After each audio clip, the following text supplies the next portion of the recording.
What's happening? How y'all feeling? Free, free Palestine! Free, free Palestine! Free Palestine! Free, free Palestine! Free Palestine! Free, free Palestine! Free Palestine! From the river to the sea, From the river to the sea, Palestine will be free. Palestine will be free. From the river to the sea, From the river to the sea, Palestine will be free. Palestine will be free. Make some noise for Palestinian liberation right now. That's right. My name is Shawn Blackmon. I'm here on behalf of the Answer Coalition, which stands for Act Now to Stop War and End Racism.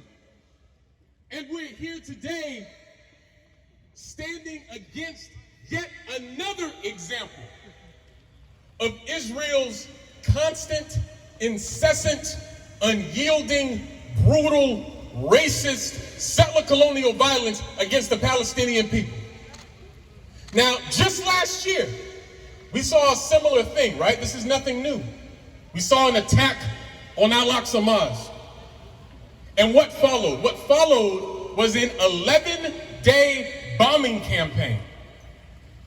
And you and I are told in the United States that when Israel bombs Palestinians, when it beats children and the elderly and women, like I'm sure we all have seen in these different videos and whatnot online, when we see Israel force Palestinians into this Jim Crow apartheid existence, you and I are told that this is Israel, quote, defending itself, or defending the, quote, only democracy in the region.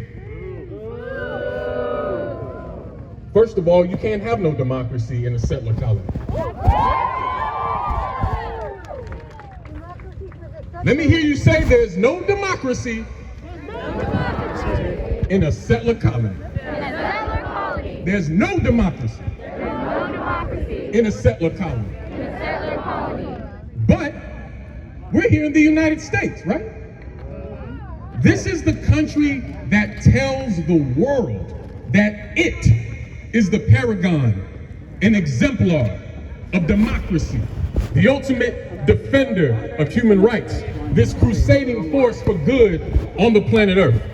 How many of you know that's a lie? But if this country really cared about human rights, then why does it support and fund and facilitate the terror against the Palestinian people? Every year, to the tune of $3 and $4 billion is dedicated to maintaining the Israeli apartheid state. And it ain't got nothing to do with democracy or sovereignty or human rights or nothing like that.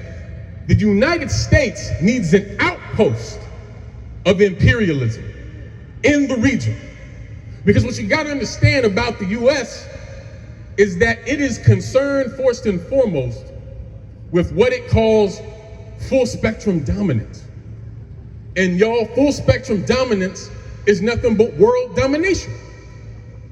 And so when we see that $3 and $4 billion go to Israel every year, when we see the hundreds of billions of dollars that are spent on a so-called defense budget, right?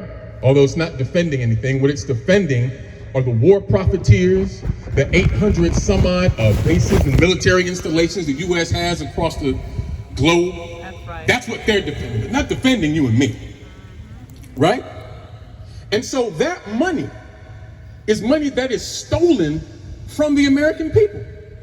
That's what I was saying. When you see the violence of Israel in action, the people of the United States are watching their tax dollars at work.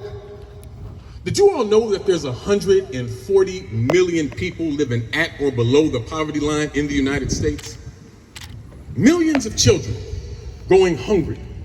Millions of people homeless, even though there's more empty housing than there are homeless people in this country. You all live in DC. You all see the homeless encampments that have only gotten larger since the pandemic. Why is that when we have all these luxury apartments that just sit there empty for years?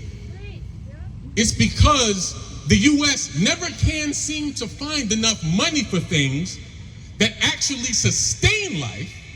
Matter of fact, when you raise the question, well, why can't we just house everybody? Why can't we feed everybody? Why can't we give everybody health care? They ask the question, well, how are we gonna pay for it? Isn't that always the question?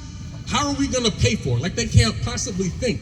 I tell you what, instead of sending billions of dollars that go to death, destruction, bloodshed, famine, disease, instead of funding this all over the globe, how about we have a situation where that money actually sustains life here in the U.S.? And so we have to understand this because that helps us see that the fate of the Palestinian people, the fate of us here in the U.S., and indeed the fate of poor, working, and oppressed people all over this earth are interconnected. So I don't know about you, but I'm not here today thinking I'm protesting for someone or protesting on someone's behalf. I'm here because I have skin in the game with this struggle. You want to know why? Because the same system and the same government that came to this massive land and carried out genocide and displacement against the indigenous people of this land, the same system, the same government that enslaved my ancestors, is the same government and the same system that is responsible for supporting the daily suffering of the people of Palestine. And we're here today to say no more. Free, free Palestine! Free, free Palestine! Free, free Palestine! Free, free Palestine! Free, free Palestine! Free, free Palestine! And you know, when we see this incredible violence on behalf of Israel, what is clear is that they're organized. Above all else, they're well organized and they're well funded.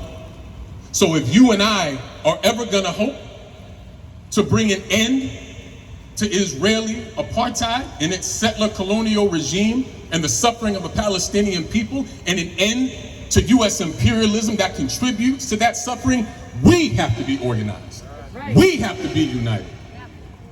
We have to make sure that the different elements of the movement are coming together, understanding how these are connected, and build a mass international movement against this apartheid regime and against U.S. imperialism. And so we look forward to continue to building with you. Thank you for listening. My name is Shawn Blackmon. I'm here with the Answer Coalition. Peace if you're willing to fight for it, and let your motto be resistance. Thank you.